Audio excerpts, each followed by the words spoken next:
I need to ask you to bear with me a little bit. I have a process, okay? And the process is important. I first need to light my Starlit Skies candle to set the mood.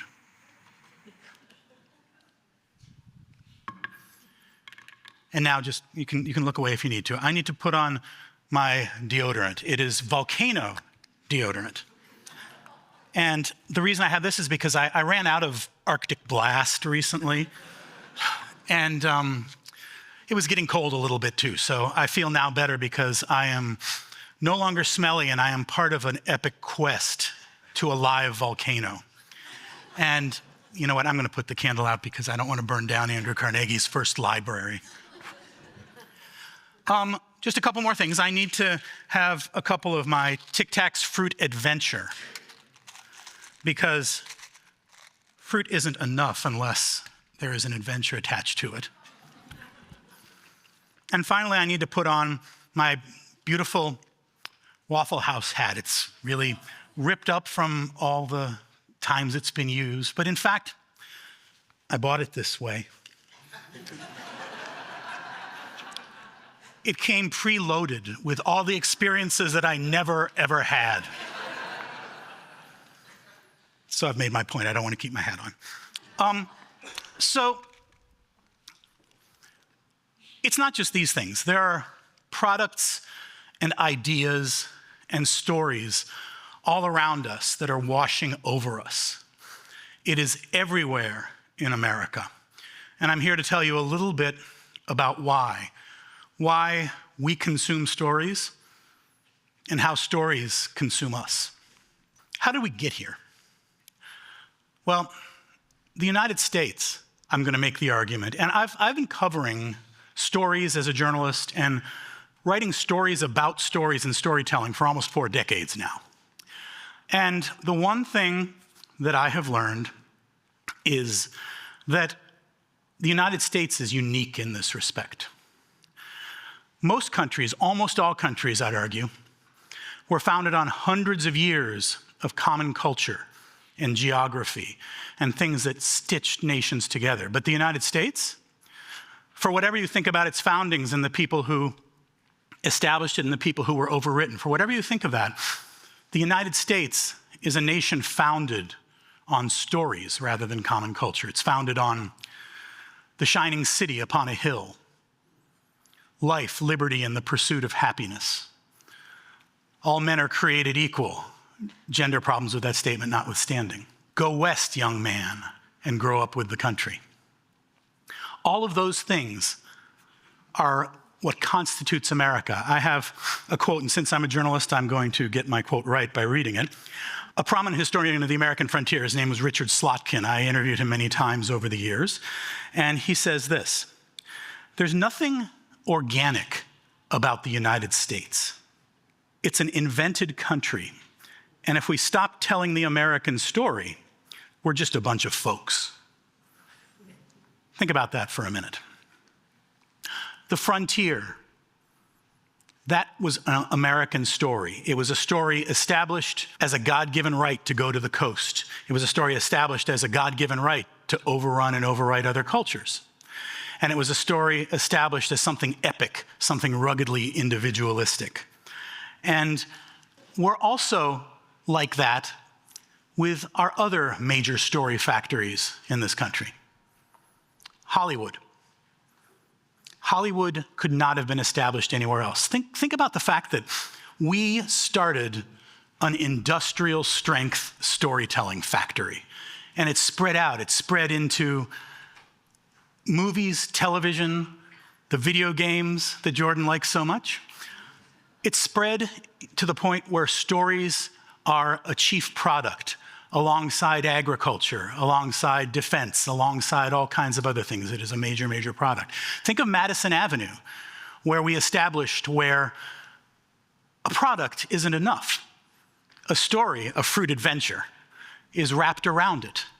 And that's how we consume it.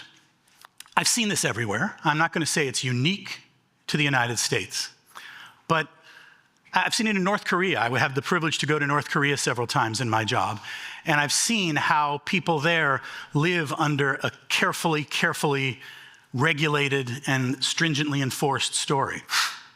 But I keep coming back to American storytelling. I was in Afghanistan after 9/11. I was in a dusty side street, bless you, a dusty side street on the back streets of Kabul, the capital. And I ran into a kid, and he was wearing a New York Yankees hat, and I withheld my opinion. I was brought up by a father from Cleveland and Detroit to not like the Yankees. But I withheld my opinion, and I talked to him about it because I was fascinated by this. And he said something through the translator that has always stuck with me. He said, "When I put this hat on, I feel like I'm a part of America." And that was just an absolutely amazing thing to me. I once went to and wrote about a town in North Dakota called Granville. At least it was called Granville at first. It was called Granville for more than 150 years. And then a liquor company from Louisiana, Sazerac, held a contest for a place where it could advertise its Dr. McGillicuddy schnapps as a small town bar and personality and things. So they paid Granville, North Dakota, $100,000 to rename itself McGillicuddy City for 5 years. And it didn't stop there. They renamed the bar the Shady Eye Saloon, which was where the alleged Dr. McGillicuddy hung out and where his purely for medicinal purposes schnapps was sold. And they renamed all kinds of things to turn themselves into a story. The story, for a while at least, overwrote the culture. And that was fascinating, that was intriguing. It was also a little bit sad, you know? And I think when you extrapolate that out, I mean, you have, and let me give you one more example before I go big, before I go macro. I want to talk about boneless chicken wings. So you take a little piece of chicken breast, you put breading on it, you dip it in sauce, and suddenly it's a chicken wing. Now, that's fine. We as a society have collectively agreed to that story. It's now a wing. It's now a wing. And yet, when you dig a little bit deeper and you think about what's happening in our world today, it's also misinformation, disinformation, I would argue. We say over and over again that this is a chicken wing, this is a chicken wing, this is a chicken wing. And suddenly it becomes a chicken wing. And no menu explains what a boneless chicken wing is. No menu explains that never came from a wing, and sometimes perhaps didn't even come from a chicken, I'll be honest. So that connects you to stories like, let's say, weapons of mass destruction in Iraq. And I realize that's a big leap, but that was the same thing. It was a story told over and over and over again until people believed it and it became a pretext for war. We now look back 20 years and we say that didn't quite work out that way. But the American story of boneless chicken wings, the American story of the Tic Tac Fruit Adventure is related to stories like that. And this is why I think this is so important. It's fun to talk about it when it comes to consumer products. And everything, I mean, I annoy my friends because I say that everything means everything. But it kind of does, you know? I mean, you can chart a course from that little orange Tic Tac I just ate to a lot of really, really large stories.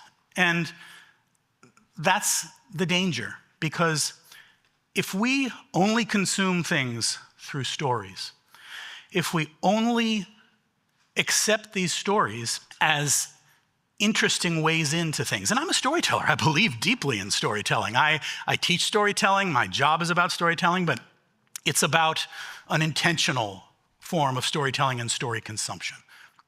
And if you don't do it intentionally, you're gonna get, I believe that Foghorn Leghorn from the old Warner Brothers cartoon said, hornswoggled. And that's not who we want to be. We want to be citizens of a democracy that go into things understanding what is happening. Now, this being awash in stories, it also has some very, very good things to it. We can connect to each other with storytelling, as has been said a number of times today. That is absolutely huge. For many, many, many years, certain stories of the American story, and I don't even like to use the word "the," certain stories, they weren't heard or they weren't amplified enough. They were not heard because people who look like me and are my age prevented them from being heard. They were not heard because there was no amplification device, and now there is. There are amplification devices in our pockets that can amplify everything around the world. And so that is a really, really good thing. But the bad things are there too.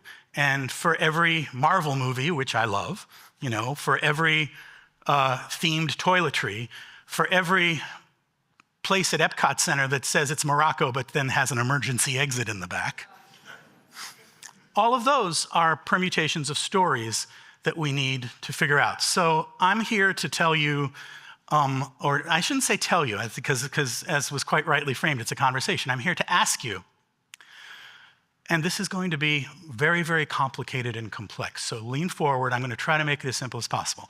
Notice shit. That's all. Deconstruct your stories. Why are the Cheetos bright orange? Why are the blue jeans pre-ripped to make it look like you've lived in them already, like my hat? Why? When my kids were growing up, my ex-wife and I would stop them in the middle of, that was back when we had commercials we had to watch through, so I'm dating myself. We would stop them in the middle of TV shows and we would say, what story's being told here? What are they trying to show you? What are they trying to convince you? What tools are they using? And we did it with commercials too, to the point where now I have kids who dissect absolutely everything I say and in their late teens and early 20s cannot let it go. And it is so irritating and it is so wonderful because they're looking around at their world and they're saying, why? They're saying, what is this trying to do to us, for us? They're saying, what is it trying to get me to buy? What is it trying to get me to believe? How is it trying to get me to vote? How is it getting me to try to spend my money? So I would ask you to integrate into your lives the regular practice of noticing shit. I used to review movies in the late 90s. I was a film critic for a brief period. And once I started taking apart the movies and parsing them, I could never watch movies the same way again. I still enjoy them, but I see the man behind the curtain, not just the wizard. And same thing with a chef I knew. And he could take a dish that he had just tasted, and he could reverse engineer it into its ingredients, almost to the letter. I ask you to do that with stories, because if you do, the world may clear up like washing a windshield, and you may see, oh, this is what's happening, or this is what they're trying to say, or this is what they're trying to get me to do. And I think that is important, particularly in these very strange times where we have more tools than ever to tell stories, more tools than ever to tell stories globally, and more tools than ever to tell stories falsely. And so I would say, in a government of the people, by the people, and for the people, shouldn't we know what movie we're starring in? And that's the end of my story. I know that in the dark, I'll get beyond